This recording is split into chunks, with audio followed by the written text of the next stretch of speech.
চাহিদা মতো ঘুষের টাকা দিতে না পারায় হত্যার উদ্দেশ্যে হামলা চালিয়ে জখমের মামলার চার্জশিট না দেওয়ার অভিযোগ উঠেছে চাঁপাইনবাবগঞ্জ সদর মডেল থানা পুলিশের বিরুদ্ধে।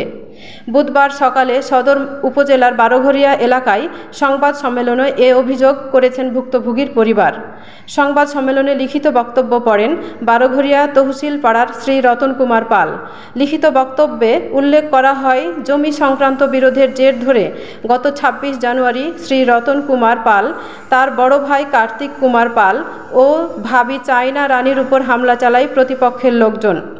এ ঘটনায় ২৯ জানুয়ারি ৭ জনের নাম উল্লেখ ও অজ্ঞাত আরও ৪-৫ জনকে আসামি করে হত্যার উদ্দেশ্যে হামলা, শ্লীলতাহানি ও লুটপাটের অভিযোগে একটি মামলা দায়ের করেন কার্তিক কুমার পাল।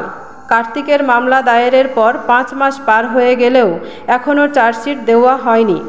দায়েরের ২২ দিন পর হয়রানি করতে ন্যায় বিচার ও প্রাপ্তিতে বাধাগ্রস্ত হয়ে মিথ্যা একটি বানোয়াট মামলা আমাদের উপরে দায় করে মামলার খরচের নামে দাবি করলে কয়েক দফায় মোটামুটি ১২,০০০ টাকা মতন তাকে দেওয়া হয়েছে সদর মডেল থানা উপপরিদর্শক এসআই মাহবুব হোসেনকে।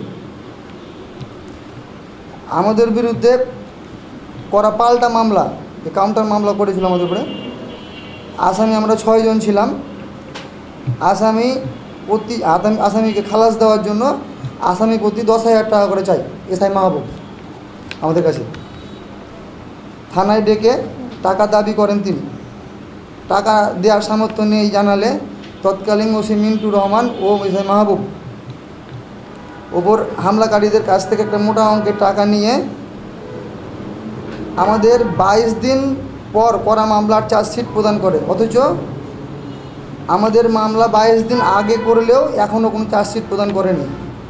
পুলিশকে ম্যানেজ করে এখনও আমাদেরকে নানা রকম হুমকি, হামলাকারী শ্রী কমল পাল সহ তার লোকজন। এমন অবস্থায় আমরা তার সুষ্ঠু একটা দাবি করছি, আপনাদের আইনানুগ ব্যবস্থা নেওয়ার জন্য আপনাদের মাধ্যমে একটা জানাচ্ছি মাননীয় সরকার প্রধানমন্ত্রী শেখ হাসিনাকে, আমাদের একটা ভালো ন্যায় বিচার যেন পাই আমরা।